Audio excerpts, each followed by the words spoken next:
There was this one show on CN that premiered in 2008. It changed the of animation forever. It even created a whole renaissance for it. And that is worth saying that the show is The Marvelous Misadventures of Flapjack. The show will go on to be one of the most influential cartoons of all time, creating a whole catalog of shows that share similar premises, and the people who worked on the show were inspired by the show to make their own cartoons, which turned into a whole family tree of cartoons.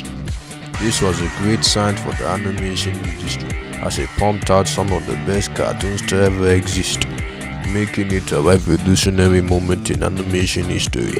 There were two people who worked on Flapjack who seemed very familiar in terms of them creating their own cartoons, that being J.G. Quintel and Alex Ross. Both of them were inspired by the show's quirkiness and its surreal concept and humor, and so it started off with J.G. Quintel making his own show that marked the Cartoon Network renaissance titled Regular Show. This show shared some elements that Flapjack had with the show's humor being similar, as well as it taking more risks. This can also be said about Alex Ross and how he was able to make his own show for Disney Channel called Gravity Force. He shared some of the storytelling elements and unique concepts that managed to capture the similar charm to Flapjack. This show even managed to influence Disney Channel in such a sensational way that the channel had more story-driven shows that are similar to Gravity Force. Shows such as Star vs. the Forces of Evil, and of course, The Big Two, which Gravity Force adds to the holy trinity of Disney Channel animation, so let's call it the Big Three. Some guys who worked on Gravity Force made the Owl House and Amphibian. That is how you know Gravity Force is on par as being the most significant animated series of the 2010s. But what comes to mind is Gravity Force and Regular Show. Somehow, to me, there are some ways that both of these shows are similar. It is clear that both of these shows share key elements that contribute to both of their appeal. They both combine humor with dark themes, allowing it to engage with audience of all ages. They also feature characters that build their relationships with each other, as well as them shows both having adventurous themes. This creates an enhanced viewing experience that can stick between not just kids but also teenagers and adults, which highlights the redemption that took place during this era of animation. Now let's discover how the elements of these shows capture the same or similar charm that resonates with viewers, providing them adventure and characters that they can empathize with. First off, you can already tell that both of these shows have a main duo-like lead. One of them is more quirky, the other one is serious. This creates a sense of creativity that protagonists have in terms of their personalities and their aspects. Not only that, but they both learn a lesson in most episodes from their flaws, which encourages them to be better people. This can be a way of interacting with the audience, that the characters in the show might share their own errors that they have in life, making the show's characters relatable to them, as well as it having positive messages for the viewers that are watching the show. In both shows, they go on surreal misadventures, where on Gravity Force's side it is more adventurous since it has a more serious tone compared to Regular Show. In Gravity Force, the Pines twins work for Grunkle Strand, who is in charge of the Mystery Shack, while in Regular Show, Mordecai and Rigby work for Benson, who is the manager of the park, aka the main location of Regular Show. Both shows have a Carl Arts, and I'm pronouncing it correctly. They have that similar art style which resembles the uniqueness that these shows have in terms of their narratives. In fact, the idea of this video was brainstormed when I was watching one of my Regular Show YTPs, where I was paying attention to the show's art style, and what stuck out to me was these googly eyes that the characters have that pretty much looked similar to the ones the characters in Gravity Force have. And also the appearances of the characters look similar to me as well, in terms of their art style. That's all I have to say for this statement. One episode of Regular Show, they came across a satanic light card that came from a board game. whereas in Gravity Falls they were fighting Bill Cipher throughout the final episode of the show, who is described to be a demon. This brings me to my point that both of these shows had 2 episodes where video games came to life. If you have seen the episodes that relate to this topic, you will know exactly what I am talking about. Now, if you have seen at least a fraction of the episodes of regular show, you will find out that in one of the episodes of the show, supernatural beings were being summoned. I'm sure this happened in multiple episodes of the show, by the way.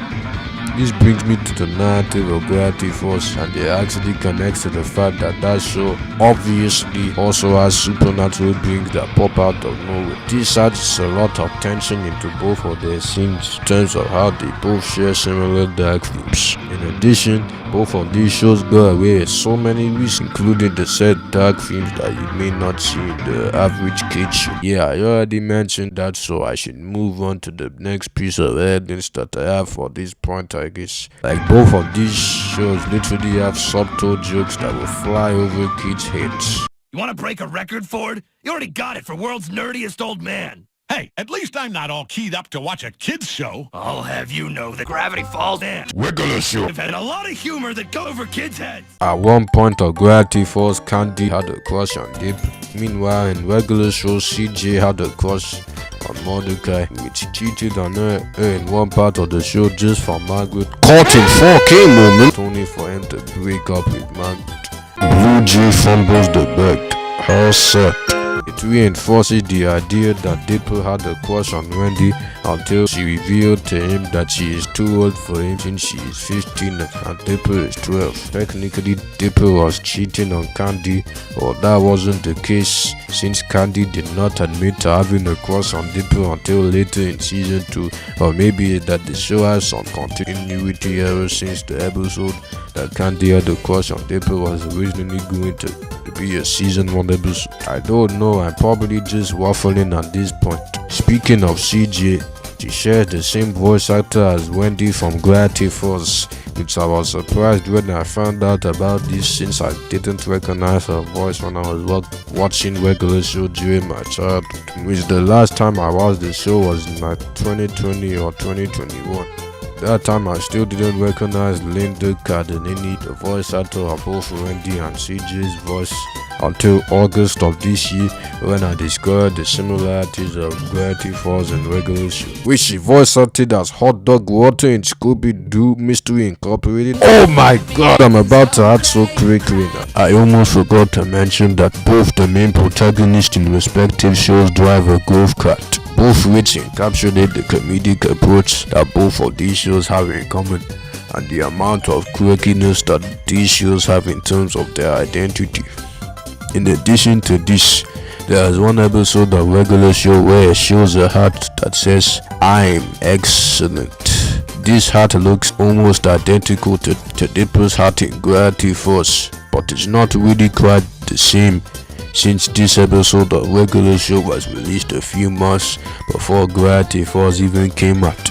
So there is no way that this will be a reference to Dipper's hat. And also, it doesn't have that pine tree that it has on its hat, despite the hat having the same color scheme. Also, there was this one scene in an episode of regular show where it showed some items that were placed in Skip's shelf. Apparently, some of the items in the shelf appear to be journals 1 and 2, indicating that this is a Gravity Falls reference. And finally, both shows have surreal comedy, and at the same time they have its serialized moments. On regular show's side, the serialized moments aren't really the show's focus, which brings me to my next topic of this video, relating to how regular show being similar to Gravity Falls actually isn't really the case.